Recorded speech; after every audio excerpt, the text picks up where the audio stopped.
Hello and very warm welcome to all of you. कैसे हैं आप सब? मैं आपका मेंटर और आप देख रहे हैं लर्न इंग्लिश विदाउट रूल्स का स्पेशल सेशन। ये वही स्पेशल सेशन है जो एरर स्पॉटिंग के प्रीवियस ईयर क्वेश्चन पर आधारित है, जिसके लिए मैंने पिछले दिन इसके 43वें सेट को आंसर किया, उसके डिटेल एक्सप्लेनेशन की चर्चा आपके सामने की। मैंने ये भी कहा था कि पिछला सेट यानी कि सेट 43 इस श्रृंखला का सेकेंड लास्ट सेट है, लेकिन क्वेश्चन की उपलब्धता होने की वजह से सेट 45 का क्वेश्चन अब आपके डिस्क्रिप्शन के लिंक में आज मैं ऐड कर दे रहा हूं। इसे आप डाउनलोड कीजिए और बनाइए। इसमें 2017 में पूछे गए क्वेश्चन को शामिल किया गया है, साथ ही 2016 में पूछे गए कुछ प्रश्न जो कि सेट 44 में भी है उसको मैंने जोड़ा है, और उम्मीद करता हूं कि अगर क्वेश्चन की उपलब्धता रही तो इसके लिए 46वां सेट, 47वां सेट, मतलब जो रिसेंट तक जितने क्वेश्चन अवेलेबल होंगे मैं सेट आपको अवेलेबल कराऊंगा, वैसे ही बनाइए और इसका फिर एक्सप्लेनेशन हम आपके सामने लेकर के उपस्थित होते रहेंगे। यहां यह बात तय हो चुकी है कि यह श्रृंखला अपने अंतिम चरण में चल रही है। 2-4 सेशन के बाद पूरे, जैसा कि मैंने कहा था कि 1999 से सबसे लेटेस्ट जितने क्वेश्चन अवेलेबल हो पाएंगे यानी कि पिछले एग्जामिनेशन तक के सारे डिटेल एक्सप्लेनेशन आपके सामने रखूंगा।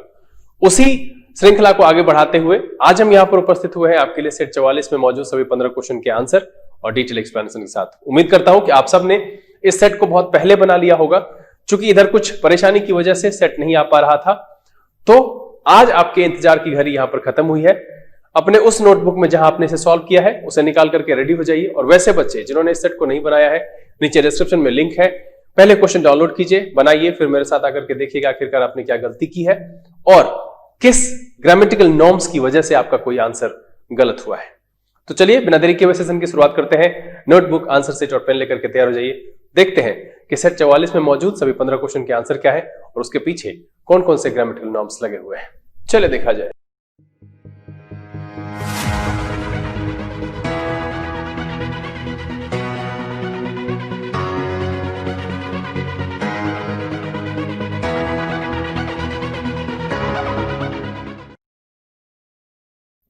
आइए हम आज के सेशन की शुरुआत करते हैं और देखते हैं कि सेट 44 में मौजूद सभी 15 क्वेश्चन के आंसर क्या है और उसके पीछे कौन कौन से ग्रामेटिकल नॉर्म्स लगे हुए हैं। मेरे एक्सप्लेनेशन के दौरान अगर आपको कोई भी परेशानी होती है, चाहे वो छोटी से छोटी परेशानी क्यों नहीं है, आप कमेंट में लिख करके मुझे सूचित जरूर करें। मैं कोशिश करूंगा कि उसका उससे भी ज्यादा आसान समाधान आपके सामने रख सकूं।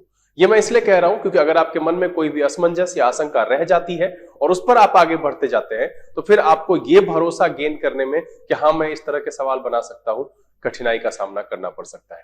चलिए सेशन की शुरुआत करते हैं, और शुरू करने से पहले जो लोग इस चैनल पर नए हैं चैनल को सब्सक्राइब कर लीजिए, बेल आइकन जरूर प्रेस कीजिएगा ताकि यहां से अपलोड की गई वीडियोस की नोटिफिकेशन आपको मिले और आपका कोई भी सेशन मिस ना हो। चलिए देखते हैं आज के सेशन का पहला सवाल। चूंकि पिछले दिन जो आखिरी सवाल था वो था 648 और इसीलिए जो आज का सवाल है वो है 649वां। देखिए क्या कह रहा है, ग्रोथ दैट डज नॉट। अब देखिए ये जो है सिंगुलर है, ठीक है, और इसीलिए इसके साथ जो लगा हुआ है वो डज लगा हुआ है। क्लियर? Generate jobs. अब यहां पर डज नॉट जनरेट, आपको पता है कि जैसे ही हम हेल्पिंग वर्ब लगाते हैं तो आगे आने वाला जो वर्ब होता है वो अपने ओरिजिनल फॉर्म में आ जाता है, ठीक है। तो यहां पर भी वही है, ओरिजिनल फॉर्म का प्रयोग हुआ है। अब यहां जो इज लगा है वो एक्चुअली इस ग्रोथ के लिए लगा हुआ है कि ग्रोथ इज मीनिंगलेस। किस तरह के ग्रोथ मीनिंगलेस है भाई? जो जॉब जनरेट नहीं करते हैं। एंड वन नीड्स, अब देखिए वन यहां पर फिर सिंगुलर है, तो हमेशा ये ध्यान रखिए कि जब कभी भी सिंगुलर लगा उसके साथ वर्ब भी जो है वो सिंगुलर लगता है, दैट मीन्स की वो V5 लगता है। अब यहां पर 2+V1 है, to focus on increasing production. अब इंक्रीजिंग क्या है देखिए, ये आपका यहां जो दिया हुआ है ये है प्रेजेंट पार्टिसिपल। क्या है? Present participle. और इसको अगर आप कहें तो ये एक एडजेक्टिव की तरह काम करता है। देखिए इसके आगे एक नाउन लगा हुआ है, increasing production by improving quality. ये भी वही है, सेम इंप्रूविंग। अब इसको कैसे पहचाने, क्योंकि इसके पहले कोई भी is are am was were be been में से कुछ भी ऐसा नहीं लगा हुआ है, दैट्स वाई इसे प्रेजेंट पार्टिसिपल कहा मैंने। जैसे ही is are am was were के की उपस्थिति वहां पर हो जाएगी फिर वो भी फॉर्म में काउंट हो जाएगा। तो यह क्या कह रहा है कि quality without compromising on man power, और इसीलिए यहां पर ए में, बी में, सी में और डी में कोई भी गड़बड़ी नहीं है, और इसीलिए इसका जो आंसर है वो है नो एरर और जो ऑप्शन है वो है ई, मतलब ये वाला ऑप्शन। यहां पर एक एक बात मैं खोल करके आपके सामने पिछले 2-4 एपिसोड से जो इस तरीके से मैं बताता हूं, वहां पर कोशिश करता हूं कि आपको जो है किसी भी प्रकार की परेशानी ना हो, साथ में हम रिवीजन करते चले। तो इसलिए वीडियो पर शुरू से अंत तक बने रहिए, भगा भगा कर देखेंगे तो कुछ ना कुछ बातें छूटेंगी जरूर। चलिए अगला सवाल देखा जाए। सवाल नंबर 50वां क्या कह रहा है कि मोस्ट स्ट्रक्चर्स, और देखिए फिर से क्या आ गया, प्लूरल है ना, इन दिस एरिया। अब ये जो है ना, ये प्लेस किस जगह के स्ट्रक्चर्स की बात कह रहा है, तो इस एरिया की बात कर रहा है। आर किसके लिए लगा, तो ये जो स्ट्रक्चर्स है ना, इसके लिए ये आर का प्रयोग हुआ है। More than 100 years old and over the years, considerable internal changes। अब देखिए फिर से यहां पर चेंजेस जो है ये क्या है आपका, ये प्लूरल है। क्या यहां पर हैज होना चाहिए, नहीं ना, क्योंकि मैंने आपको क्या बताया है कि अगर आपका सब्जेक्ट सिंगुलर है तो वर्ब भी क्या होगा, सिंगुलर होगा। अगर आपका सब्जेक्ट प्लूरल है तो मैंने बताया है कि वर्ब भी आपका प्लूरल होगा। और ये ऐसा हो गया है कि लगभग हर सेट के एक्सप्लेनेशन में 1-2 सवाल इस पर आ ही जाता है। बड़ा ही कॉमन सा कंसेप्ट है और जरूरी नहीं है। एसएससी के बच्चे नाराज होते होंगे कि सर ने सिर्फ बैंकिंग वालों के लिए ये एक्सप्लेनेशन का सेशन रखा है, ऐसा कुछ भी नहीं है। आप इस एक्सप्लेनेशन के आधार पर अपने प्रीवियस ईयर के क्वेश्चन जो कि सीएचएसएल में कहीं पूछा गया है या फिर सीजीएल में पूछा गया है, आप उसको बनाइए। अगर वहां पर आपको दिक्कत होता है, आपको उस क्वेश्चन को लिख करके मुझे सूचित करें। अगर आपको कोई सेट में प्रॉब्लम है तो आप पूरा सेट मुझे जो है आप बताइए कौन सा सेट है, किस ईयर का है, मैं कोशिश करूंगा कि उसका भी सॉल्यूशन आपके सामने रखूं। वैसे मैंने पहले ही बताया है वीडियो की शुरुआत में कि आज हमने यहां पर ऐड कर दिया है इसका 45वां सेट, है ना, यानी सेट 45। तो उसको आप डाउनलोड कर लीजिएगा, डिस्क्रिप्शन में है, और सॉल्व करके तैयार रहिएगा, फिर उसको भी लेकर उपस्थित होंगे। तो यहां पर क्या आ गया कि इसमें ये आ जाएगा हैव, यहां पर प्रयोग होगा। अब यहां जो ये लिखा हुआ है ना, हैव बीन मेड, ये स्ट्रक्चर कौन सा है वो देखिए, ये है आपका हैज, हैव, है ना, उसके बाद है प्लस बिन, और प्लस है पास्ट पार्टिसिपल। तो ये जो स्ट्रक्चर है ये आपको पता होगा कि ये वॉइस का स्ट्रक्चर है, and this one is passive. और इसीलिए आपको ये ध्यान में रखना चाहिए इन सारी चीजों को। मैं सिर्फ यहां जो ये बताता हूं ये आपको दोहरा जाए इसके लिए। आपने नहीं देखा है अगर प्लेलिस्ट में जाइए, वहां पर पूरा चैप्टर है वॉइस, आप पढ़िए, कोई दिक्कत हो तो पूछिए। अब देखिए कि यहां पर एक नया वर्ड आया, फॉल। फॉल का मतलब क्या होता है, एक तो होता है नियम विरुद्ध, है ना, नियम विरुद्ध। ऐसे आप इसको दूषित करना भी लिख सकते हैं, ठीक है। इसकी जो दूसरी मीनिंग है फॉल की, आप इसके अलावा इसको लिख सकते हैं अभद्र, ठीक है। इसके अलावा लिख सकते हैं उलझाना, इसके अलावा लिख सकते हैं बेईमानी करना। अब कहेगा सर इतने मीनिंग आप लिख दिए, कैसे याद रहेगा। मैंने सिर्फ बता दिया है, और मैंने पहले ही कहा है कि आप नोटबुक के जो हेडिंग वाला हिस्सा है वहां इसको लिख लीजिए। ये सिचुएशन दर सिचुएशन जो है चेंज होगा। जैसे आपने फॉल स्मेल सुना होगा, वो दुर्गंध के लिए यूज होता है। तो सिचुएशन के हिसाब से जो है मीनिंग एडजस्ट करना सीखिए, रटने की जरूरत नहीं है। तो इसीलिए जो इसका आंसर है ये मेंशन कहां है, यहां पर ये जो हैज है ये हैव में चेंज हो जाएगा, और इसीलिए जो इस सवाल का आंसर हो जाएगा वो हो जाएगा सी। चलिए अगला सवाल देखा जाए, 51वां। देखिए यहां पर क्या है, वी, ये क्या है, प्लूरल सब्जेक्ट है ना। इम्पार्ट का मतलब होता है प्रदान करना, ठीक है, प्रदान करना, या फिर आप इसको बताना भी कह सकते हैं, ठीक। कहता है वी इम्पार्ट एजुकेशन बेस। एक तो गड़बड़ी यहां पर है, देखिए सोर्स में इस जगह पर बेस्ड लिखा हुआ है, ये एक प्रिंटिंग मिस्टेक है। तो मैं इसको भी एरर कंसिडर करके चलता हूं, क्योंकि यहां पर मल्टीपल एरर्स नहीं मार्क करने हैं, तो आप शायद इसको मार्क करके रुक गए होंगे। लेकिन हम यहां पर किसी भी एग्जामिनेशन के क्वेश्चन को सॉल्व नहीं कर रहे हैं, हम एग्जामिनेशन हॉल में नहीं है, तो मेरा दायित्व तो बनता है कि हम पूरे जो है सेंटेंस को देखें। तो यहां पर सबसे पहले तो बेस्ड होना चाहिए, और इसीलिए प्रिंटिंग मिस्टेक मानेंगे तो उसका आंसर ए नहीं है, इसको आप सुधार कर लेंगे। और अगर आपने इसमें मल्टीपल एरर मार्क्स करते हुए एक से ज्यादा आंसर मार्क किया है तो बहुत अच्छी बात है। अगर आपने ए भी मार्क किया है तो ठीक है, बट आगे और गड़बड़ी है ना। Based on holistic. अब देखिए होलिस्टिक का मतलब क्या होता है, इसका मतलब होता है पवित्र, जो सही तरीका है, ढंग का तरीका है वो। Approach that also emphasize. Emphasize का मतलब होता है जोर देना, है ना। इसका क्या मतलब होता है, जोर देना। Building of character and instilling of values. और देखिए इंस्टिल एक वर्ब है, इसका मतलब होता है मन में बिठा देना, है ना। तो यहां दो वर्ड जो है इसमें आया, एक आया इंस्टिल, है ना, यहां से इंस्टिल, ये एक वर्ब है, मन में बिठा देना।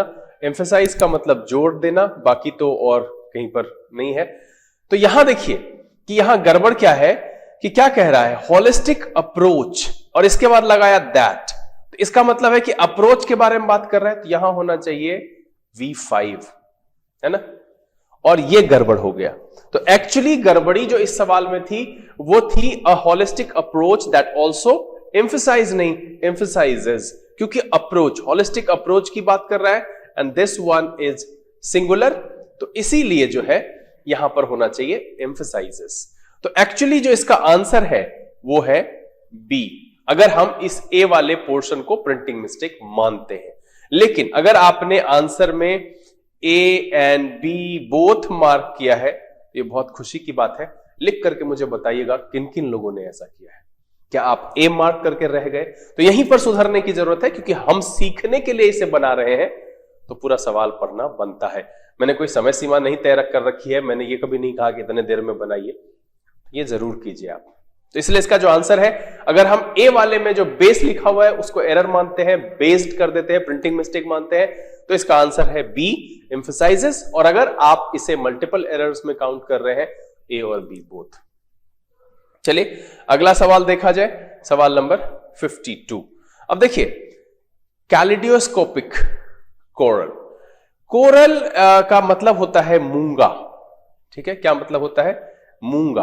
और ये जो कैलिडियोस्कोपिक है इसका मतलब होता है तेजी से बदलता हुआ, है ना, कैलिडियोस्कोपिक कोरल, ठीक है।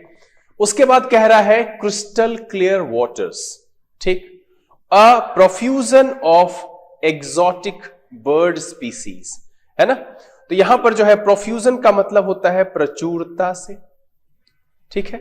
Exotic bird species, thickly covered, verdant का मतलब होता है हरा भरा, है ना। Tropical forest, the Andaman is, peak का मतलब होता है अ सीक्रेट लुक, या आप इसको झलक के सेंस में भी ले सकते हैं। तो यहां पर जो है एक आर्टिकल मिसिंग है, ठीक है। ए लगना चाहिए कि कैलिडियोस्कोपिक corals, crystal clear waters, a profusion of exotic bird species and thickly covered verdant tropical forests. The Andaman is a peak into nature at its best. और तब जाकर के ये ठीक हो जाएगा। यहां पर जो मिस्टेक है वो इस वाले हिस्से में, यहां पर एक आर्टिकल ए मिसिंग है, इसको अगर आप वहां पर ऐड कर देंगे तो ये सही हो जाएगा, और इसीलिए जो इसका आंसर हो जाएगा वो हो जाएगा डी। इसमें जो वर्ड आया प्रोफ्यूजन मतलब प्रचुरता, आधिक्य से मतलब प्लेंटी के सेंस में, वर्डेंट का मतलब हरा भरा, कैलिडोस्कोपिक का मतलब तेजी से बदलता हुआ, कोरल का मतलब है मूंगा, बाकी तो कॉमन वर्ड है। चलिए अगला सवाल देखा जाए, सवाल नंबर 53, 53 ही है ना, 52 तो कर लिया। चलिए सवाल नंबर 53 क्या कह रहा है, the need to set up a good library in the locality has been in the minds of people for some time now। अब देखिए क्या कह रहा है, सबसे पहले देखिए यहां पर क्या लगा हुआ है n प्लस p, और फिर उसके बाद आगे जो है, तो पहला जो मेरा है ये द नीड, ये मेरा सब्जेक्ट है ना। तो कह रहा है the need to set up a good library in the locality. अगर हम इसको यहां से इसको अगर नहीं भी पढ़ते हैं तो देखिए क्या है, The need has been in the minds of people for some time now। तो यहां पर कोई भी गड़बड़ी नहीं है, हर हिस्सा ए वाला भी ठीक है, ये भी ठीक है, ये भी ठीक है, ये भी ठीक है, और ये भी ठीक है। तो आंसर क्या है, आंसर है ई, दैट मीन्स नो एरर। चलिए इसमें कोई वर्ड है नहीं, कॉमन है। चलिए अगला सवाल देखा जाए, 54वां कह रहा है most people would have attended the union meeting if they had longer notice of it। अब सबसे पहले तो देखिए इस longer का मतलब क्या है? longer का मतलब होता है for long time। क्या यह संदर्भ पर फिट बैठ रहा है? अगर यहां पर मीटिंग में क्या कह रहा है, देखिए कि most people would have attended, ठीक है। सबसे पहले तो इसमें जो पैटर्न लगा हुआ है वो लगा हुआ है SCPC का, है ना। SC में जो होता है वुड हैव, SC में वो नहीं, हैड प्लस V3, तो इधर होता है वुड हैव प्लस V3। ये मैंने आपको बताया है। तो ये वाला जो है सबऑर्डिनेट क्लॉज और प्रिंसिपल क्लॉज वाला, देखिए यहां इफ से शुरू है और हैड प्लस हैड है, तो हैड प्लस V3 है ही यहां पर, और इधर देखिए वुड हैव प्लस V3 है ही। तो यहां जो ग्रामेटिकल स्ट्रक्चर वाइज है वो ठीक है, ए में भी ठीक है, बी में भी ठीक है, सी में भी ठीक है, लेकिन डी वाले में एक शब्द का प्रयोग किया गया है। कह रहा है कि अगर उनके पास पहले से नोटिस होता ना तो वो सब अटेंड किए होते। यहां पर लॉन्गर की जगह जो है अर्लियर का प्रयोग करेंगे तो ठीक हो जाएगा। यहां पर लॉन्गर का प्रयोग गलत है, यह शब्द जो है इस संदर्भ में फिट नहीं बैठ रहा है। अगर पहले से उनके पास नोटिस होता तो मीटिंग अटेंड किए होते, और इसीलिए जो इसका आंसर है वो क्या हो जाएगा आपका डी। आंसर क्या होगा? डी। क्या करेंगे इसमें? लॉन्गर जो शब्द है इस संदर्भ में फिट नहीं बैठ रहा है, इसीलिए इसको हम यहां से रिप्लेस करेंगे। वर्ड क्या लगाएंगे? अर्लियर। चलिए इसमें कुछ है, कोई वर्ड है नहीं है। चलिए अगला सवाल देखा जाए। 55वां क्या कह रहा है? He took to reading Times। अब देखिए ये जो टाइम्स है ना, ये एक न्यूज़पेपर है, ठीक है, और ये एक पर्टिकुलर न्यूज़पेपर है, इसीलिए एक मिस तो यहीं पर दिख रहा है कि द होना चाहिए, कि जब हम किसी भी चीज को पर्टिकुलराइज करते हैं, स्पेसिफाइड करते हैं, the times of India, the Hindu, the times, यहां पर वही होगा कि इसमें मिसिंग है यहां से टाइम्स के पहले जो है द लगना, ठीक। तो he took to reading the Times for better knowledge of the facts, और तब जाकर के ये सही हो जाएगा। इसीलिए जो इसका आंसर हो जाएगा वो हो जाएगा आपका बी। क्या करेंगे? द का प्रयोग करेंगे। मैं एक छोटी सी बात आपको आर्टिकल के बारे में बता दूं कि ए एन और द दो अलग अलग कैटेगरी है। एक को कहते हैं डेफिनिट द को, और ए एन को कहते हैं इनडेफिनिट। आप सीधा समझिए कि इसके नाम से ही पकड़िए कि जिन चीजों को आपको डेफिनिट, तयशुदा, पहले से जानकारी हो, पर्टिकुलराइज करना हो, उसके साथ आप द का प्रयोग कीजिए। जो चीज अननोन है, अजनबी है, इनडेफिनिट है, उसके साथ हम क्या करेंगे? ए या एन का प्रयोग करेंगे। और मैं समझता हूं कि ए और एन का प्रयोग आप समझते होंगे, नहीं पता है लिखिए, बहुत जल्द कोशिश करेंगे हम आर्टिकल भी आपके सामने लेकर के उपस्थित हो। तो इसलिए क्या करेंगे? टाइम्स जो कि एक न्यूज़पेपर का नाम है, पर्टिकुलर है, उससे पहले हम द का प्रयोग करेंगे। चलिए अगला सवाल देखा जाए। 56वां क्या कह रहा है कि when children have difficulty understanding, देखिए यहां पर गड़बड़ी नहीं लग रहा है, इस दोनों के शब्द जो यहां पर जोड़ा गया है, डिफिकल्टी इन अंडरस्टैंडिंग, तब जाकर के जो है ये ठीक लगता है कि when children have difficulty in understanding a certain mathematical process, it is often because their teachers। अब देखिए क्या हम ये जांच करेंगे कि their ठीक है, तो चूंकि यहां पर चिल्ड्रन प्लूरल है और उसी के शिक्षक की बात की जा रही है, तो बिल्कुल ये ठीक है। their teachers do not understand it completely, ठीक है, मैथमेटिकल प्रोसेस की बात कर रहा है इसलिए यहां पर इट लगाया, ठीक है। Conceptually themselves and do not present it, देखिए ये सुपरफ्लुअस है, ये बेफालतू का यहां लिखा हुआ है, इसको यहां नहीं होना चाहिए। आप इसको हटा करके अगर आप पढ़ के देखिए तो क्या कह रहा है कि when children have difficulty in understanding a certain mathematical process, it is often because their teachers do not understand it conceptually and do not present it in a way that children can understand, और तब जाकर के जो है ये सही हो जाएगा। तो इसमें भी फिर यहां पर जो है मल्टीपल एरर हम काउंट कर रहे हैं, यहां पर 2 गड़बड़ी है, और मैं आप सबसे चाहूंगा सबसे पहले तो गड़बड़ी नंबर क्या, इसका जो आंसर हो जाएगा वो हो जाएगा ए एंड फिर जो है डी, ये दोनों इसका आंसर है। डी में देमसेल्व्स का प्रयोग बेफालतू है, सुपरफ्लुअस है, अनावश्यक प्रयोग है, उसे हटाएंगे, और जो डिफिकल्टी और अंडरस्टैंडिंग को जोड़ा गया है वहां पर एक प्रीपोजिशन मिस है, प्रीपोजिशन ऐड करेंगे, difficulty in understanding a certain mathematical process, तब जाकर के सही होगा।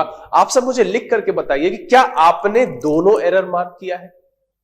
क्या आप पजल्ड हुए इस सवाल को पढ़ करके ये क्या है? अगर हुए तो अच्छी बात है, और अगर नहीं भी हुए तो अच्छी बात है कि लिख करके मुझे बताइए, हम फिर इसका निदान आपके सामने लेकर के आएंगे।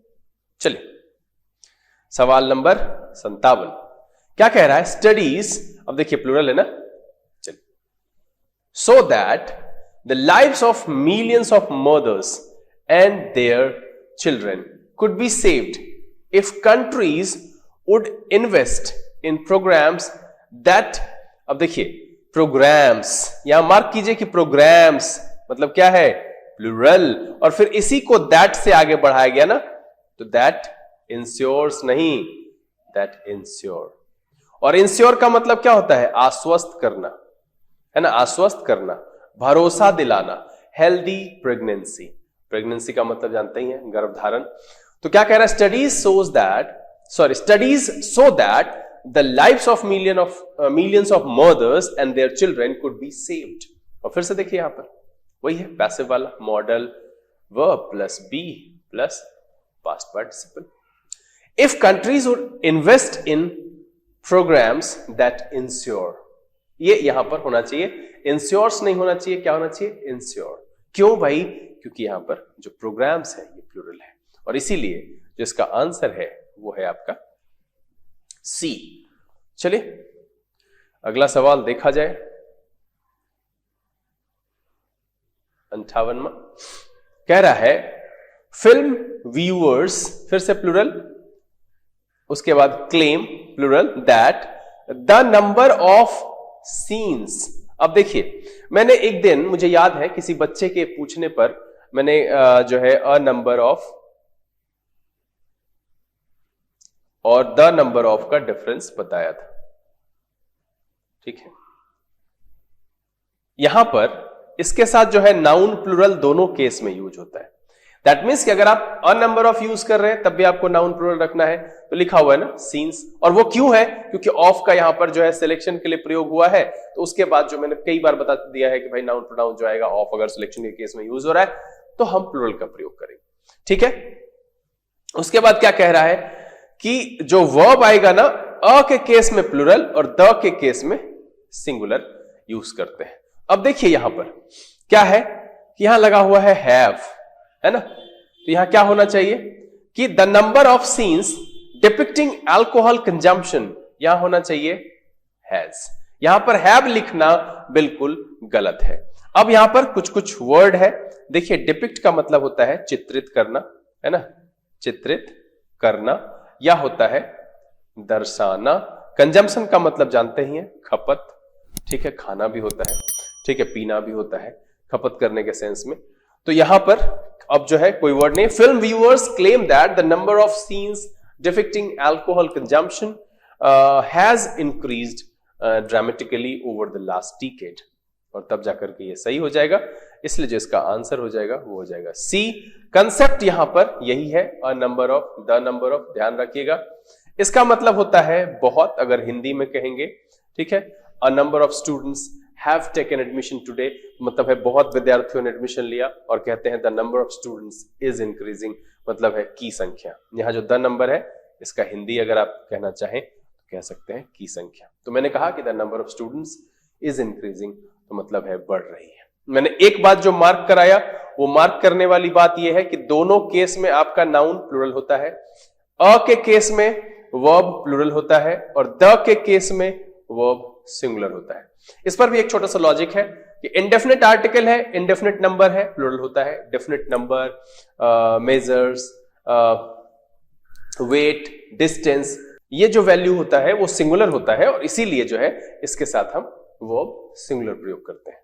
और एनपीएन के हिसाब से, हम पहले वाले के हिसाब से ही हम जो है वो वर्ब का प्रयोग कर रहे हैं। आपको ये कंसेप्ट तो पहले से पता ही होगा कि एनपीएन कहने का मतलब है कि नाउन प्रीपोजिशन नाउन, अगर इसके साथ मुझे वर्ब ऐड करना है आगे, या हेल्पर यूज करना है, कोई प्रोनाउन यूज करना है, तो जो पहला वाला है ना नाउन या प्रोनाउन, उसी के हिसाब से करते हैं।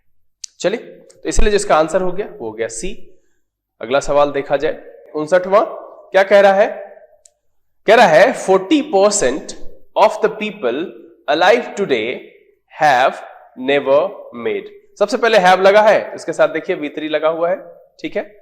a phone call, but 30% still have no electricity connections. अब देखिए कि दोनों बात क्या है, नेगेटिव है, दोनों बात क्या है, सिमिलर है ना, एक जैसा है, ठीक है, कंट्रास्ट की बात यहां पर नहीं है। और मैंने आपको किसी सवाल में शायद इन्हीं दिनों 2-4 एपिसोड पहले यह समझाया था कि अगर विरोधाभासी बातें हैं, मतलब दोनों विरोधी है, कि मतलब उसके पास बहुत सारा पैसा है और वो कार नहीं खरीद सकता, तो यहां और का प्रयोग करना गलत है, क्योंकि पैसा होने पर हम कार खरीद सकते हैं, लेकिन कोई और वजह है, किसी और कारण से नहीं खरीद सकते, तो वहां मुझे कंट्रास्ट वाले जो है कंजंक्शन का प्रयोग करना चाहिए, और उसके लिए हम बट का प्रयोग करते हैं।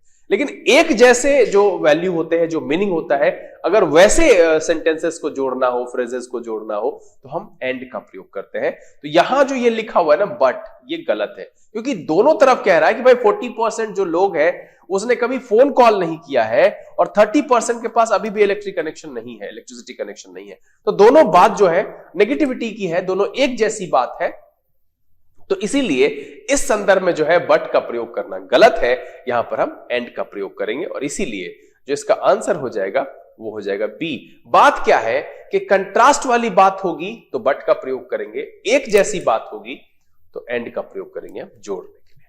चलिए अगला सवाल देखा जाए, 60 नंबर। क्या कह रहा है, workers with less personal problems are likely to be more productive in their work. अब देखिए वर्कर्स है, उसके लिए देयर लगा है, यहां पर कोई भी गड़बड़ी जो है वो नहीं है इस सवाल में। जैसा देखिए शुरू से क्या है, workers with less personal problems, तो वर्कर्स के लिए आया आर, ये भी ठीक है। अब वहां के बाद वर्कर्स के लिए ये जो है देयर का प्रयोग किया गया, क्योंकि ये प्लूरल है, और मैंने पहले ही कहा है कि अगर प्लूरल नाउन या प्रोनाउन है तो आगे जो हेल्पर है वो भी उसके साथ हम प्लूरल रखते हैं। तो इस सवाल में ए में, बी में, सी में, डी में कहीं पर भी कोई गड़बड़ी नहीं है, और इसीलिए जो इसका आंसर है वो है no error, and the option is E. इसके चारों हिस्से में कोई भी गड़बड़ी नहीं है, और यहां पर कोई वर्ड है नहीं, बहुत इजी है। चलिए अगला सवाल देखा जाए, 61वां। कह रहा है कि एवरीवन हु विजिट्स, अब एवरीवन सिंगुलर होता है, उसके लिए जो है यहां पर विजिट्स लगा हुआ है। Singapore is impressed by it's cleanliness, ठीक है, सिंगापुर के लिए आया it's cleanliness, which is mainly a result of rigorous implementation. अब रिगरस का मतलब होता है कठोर, है ना, कठोर मतलब सख्ती से, ये भी कह सकते हैं, ठीक है, सख्ती से। अब देखिए इंप्लीमेंटेशन का मतलब होता है लागू करना, ठीक, यहां तक तो ठीक ही लग रहा है पढ़ करके, कि क्या कह रहा है कि everyone who visits Singapore is impressed by it's cleanliness, तो सिंगापुर का ये इट्स ठीक है, उसके लिए आया, which is mainly result of rigorous implementation. तो रिगरस मतलब जो सख्ती से इंप्लीमेंट करता है, क्या, तो ऑफ देयर स्ट्रिक्ट लॉज, ठीक है, तो यहां देयर होना चाहिए, ये सिंगापुर के लिए ही है ना, तो ये सिंगुलर जब है मेरा सब्जेक्ट सिंगापुर, है ना, क्या है सिंगापुर, इसके लिए क्या होना चाहिए, जैसे हमने यहां पर इट्स लगाया है वैसे ही यहां पर इट्स लगना चाहिए, इट्स स्ट्रिक्ट लॉज, तब जाकर के ये सही होगा। और वैसे भी आप देखिए ना, यहां से आप आसानी से समझ सकते हैं, अगर आप गौर से देखते हैं तो ये समझ में आता है कि एक बार सिंगापुर के लिए इट्स लगाया, उसी के लिए आगे देयर लगा रहा है, तो गड़बड़ी है, हम ये जांच लेंगे भाई सिंगुलर है या प्लूरल है। तो इसीलिए जो इसका आंसर है वो क्या हो जाएगा, डी। इसमें कौन से वर्ड आए, एक आया रिगरस, रिगरस का मतलब होता है कठोर, आपने सुना होगा कई बार रिगरस इम्प्रिजनमेंट, आपने फिल्मों में भी सुना होगा, कई जगह पर आपने पढ़ा भी होगा न्यूज़पेपर में, और इंप्लीमेंट इसमें जो है लागू करना। चलिए अगला सवाल देखा जाए, 62वां। क्या कह रहा है, the bridal dress was most unique. अब देखिए यहां पर मोस्ट का मतलब है, सबसे पहले जब मोस्ट यूज करते हैं इट इंडिकेट्स सुपरलेटिव, है ना, यहां पर यह सेंस सही है, the Prince designed it and his mother provided the less fabric. यहां पर जो है मोस्ट नहीं, जेनरली। क्या है कि ब्राइडल ड्रेस जो होते हैं वो जनरली क्या होते हैं, यूनिक होते हैं। The bridal dress was generally unique, the Prince designed it and his mother provided the less fabric. तो यहां पर मोस्ट का लिखना इस संदर्भ में भाई सबसे ज्यादा जो है यूनिक नहीं, वहां पर यूनिक के साथ एक तो सबसे पहले यूज नहीं करना चाहिए सुपरलेटिव डिग्री का। जनरली कि सबसे बढ़िया होते हैं, यूनिक होते हैं, हट करके होते हैं, तो यहां पर जो है जनरली ज्यादा बेहतर है और इसीलिए इसका आंसर है वो है आपका बी। ये सब जो है व्यवहारिकता से ज्यादा सीख सकते हैं आप और इसीलिए मैं बार बार कहता हूं कि न्यूज़पेपर रीडिंग बहुत जरूरी है। अगर आपको यह लगता है कि मैं कहां से शुरू करूं, बस शुरू करिए, सोचना नहीं है। बहुत जल्द मैं भी वो सेशन आपके सामने लेकर के आऊंगा, कुछ प्रैक्टिस करवाने वाले सेशंस भी लाऊंगा जिसमें कि मैं आधे घंटे 1 घंटे के लिए आपके साथ होऊंगा, कुछ सवाल करेंगे और फिर वहीं पर हम उसको एक्सप्लेन भी कर देंगे। बहुत जल्द धीरे धीरे हम जोड़ते जाएंगे सेशंस को, जो कि आपकी तैयारी को एक नया आयाम दे पाएगा। उम्मीद तो यही है। चलिए इस सेशन का आखिरी सवाल देखते हैं। कह रहा है in a short span of time, span का मतलब अवधि से है, लाइफ स्पैन आपने सुना होगा। This startup website has entrenched का मतलब होता है मजबूत स्थिति बनाना, है ना, मजबूत स्थिति बनाना, ठीक है। चूंकि वेबसाइट के लिए है itself as the go to aboard, aboard का मतलब होता है घर, बसेरा, ठीक है, फॉर क्लॉथ दैट आर। अब देखिए कि इसी के लिए दैट का प्रयोग किया गया है और यहां लगा हुआ है आर, तो यहां होना चाहिए क्लॉथ्स, है ना। तब अगर ये प्लूरल कर देंगे तब जाकर के जो है दैट और उसके बाद जो है ये यहां पर आर ठीक होगा। Well designed with care and attention, और तब जाकर के ठीक हो जाएगा। तो यहां गड़बड़ी क्या हुई कि हमने आगे देखकर पकड़ा, करे हेल्पिंग वर्ब इसके साथ आर है, और एक कपड़े की बात वैसे भी संदर्भ को भी अगर आप पढ़ेंगे तो वो भी समझ में आएगा कि in a short span of time this startup website has entrenched itself as the go to aboard for clothes that are well designed with care and attention. इसीलिए इसका जो आंसर हो जाएगा, ये मेंशन कहां है, यहां पर है ना, सी में, और इसीलिए जो इसका आंसर हो जाएगा वो हो जाएगा सी। उम्मीद करता हूं कि अब इस एपिसोड में जो सवाल आपके सामने मैंने रखे, जो कि आपने पहले बनाए थे, और उसका जो एक्सप्लेनेशन था वो आपको अच्छी तरह से समझ में आ गया। वर्ड्स भी काफी आसान थे और बहुत सारे आपके पहले से पढ़े हुए होंगे, और अगर नया था तो आप इसे रिवीजन कर लीजिए और 1-2 दिन दोहराइएगा तो फिर ये आपके जहन में रह जाएगा। उम्मीद तो यही करता हूं कि इस 44 सेशन के इस पूरे श्रृंखला में जो स्पेशल सेशन मैंने रखा था एरर स्पॉटिंग के लिए, जिसमें मैंने कहा था कि 21 सालों के जो है प्रीवियस ईयर के एरर स्पॉटिंग को मैं सॉल्व कराऊंगा, अंतिम पड़ाव पर है। वैसे आज हमने एक नया सेट इसमें ऐड किया है, सेट 45 में 2017 और 16 के सवाल है। ऐसे ही अगर 18 और 19 का भी मिलेगा तो मैं ऐड करके 1-2 सेशन में ये खत्म हो जाएगा। बहरहाल उम्मीद करता हूं कि ये एपिसोड आपके लिए काफी रोचक और बहुत कुछ सिखाने वाला रहा होगा। अगर ये वीडियो आपको पसंद आया, आपको अच्छा लगा, आप इसे लाइक कर दें। अगर आपने चैनल सब्सक्राइब नहीं किया है प्लीज सब्सक्राइब कर लीजिए, बेल आइकन जरूर प्रेस कीजिएगा ताकि यहाँ से अपलोड की गई वीडियोस की नोटिफिकेशन आपको मिले और आपका कोई भी सेशन मिस ना हो। जो लोग यहाँ पर पहले जुड़े हुए हैं वो इसे ज्यादा से ज्यादा सोशल नेटवर्किंग साइट पर शेयर करें, पढ़ें, पढ़ाएं, खुश रहें, मस्त रहें। समय यहाँ से विदा लेने का। बहुत जल्द इसके अगले सेट, जैसा कि मैंने आपको बता दिया है कि भाई डिस्क्रिप्शन में लिंक है, डाउनलोड कीजिए, बना करके तैयार रहिए, उसके सॉल्यूशन के साथ उपस्थित होंगे। तब तक के लिए घर में रहिए, खुश रहिए, मस्त रहिए। लर्निंग इंग्लिश विदाउट रूल्स के सेशन से this is BK Singh signing off. Keep reading, keep practicing. Thank you, God bless you.